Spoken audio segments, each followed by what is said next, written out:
Topical authority equals topical coverage multiplied by historical data divided by cost of information retrieval. Today I'm joined with Pavel Klimakov, and we're going to be going through this formula of what topical authority is. So Pavel, looking at the formula of there, my first question to you is, what is meant by topical coverage? Topical coverage is a kind of, let's say, measurement or a metric for how many topics the website touches on or ideally covers in detail.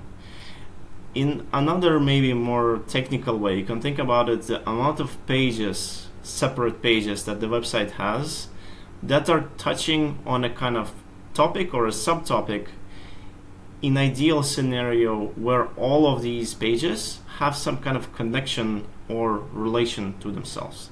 So it's not just a kind of everything, like every single possible topic randomly disconnected from each other.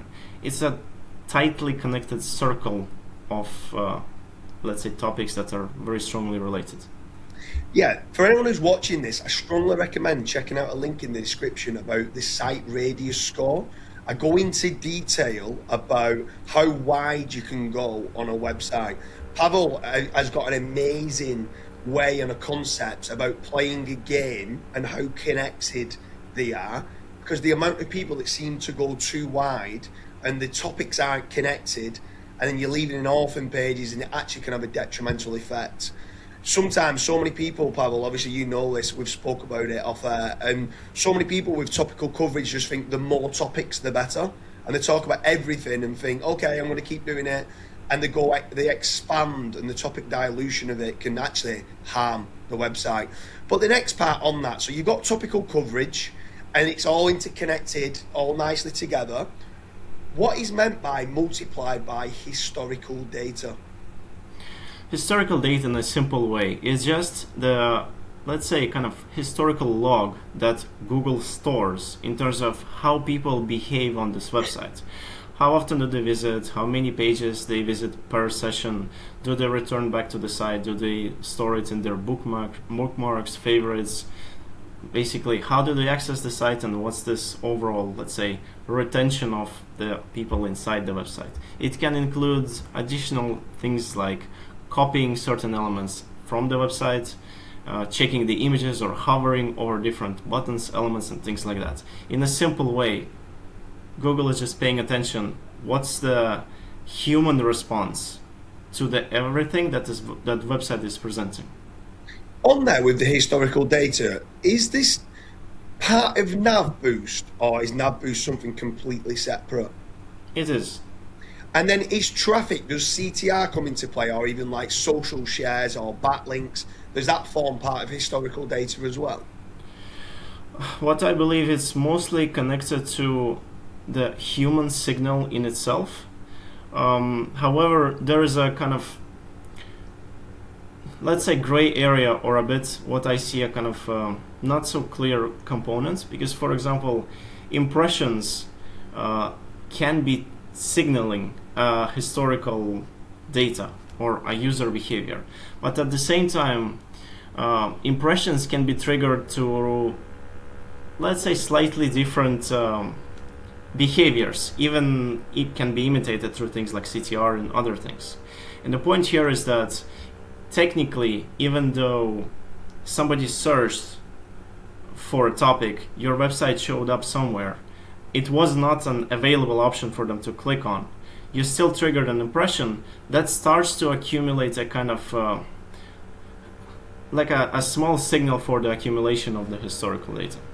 Yeah, and then with regards to the initial formula, the first time I heard the formula was from Tuggy, from Corey, right?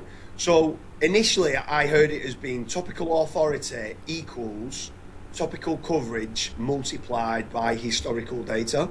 And then the first time I heard the divided by cost of information retrieval was actually by Lewis. But from there then, what is meant by the divided, now the whole concept, the Koreanese concept, I'm going to speak nicely of him. Corey's a legend, I love him to pieces, he's like a brother, but I don't normally say that to his face because he'll get too big-headed. But anyway, the Core NA's methodology is all about the cost of information retrieval. How can you make it cheaper for Google to be able to rank your topics? So they're divided by cost of information retrieval. Can you explain that in more detail? Was it Lewis that said to add that on, or was it Corey, or where did that come from, the divided by? Because that wasn't initially in the Core NA's course. I do not remember precisely where it came from, but I can definitely say I heard Corey mention this as well.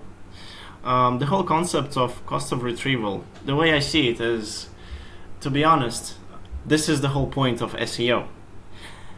For Google to prefer your website, there needs to be a strong reason why.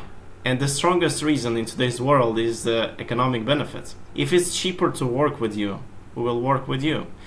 If you are sourcing materials from somewhere and they offer you the same or better quality for a cheaper price, it's a no-brainer that you'll choose that partner, right? This is the exact same case. If you're able to provide better quality of information at the lower cost, it's a no-brainer to prefer this website over the other.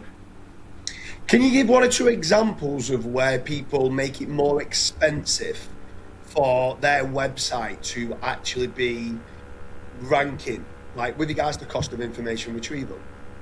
Sure. So, for example, the simplest one is having some kind of cheap or broken hosting that takes it a ton of time for Google to access. The crawlers have to be stuck for a few seconds and wait until everything is loading.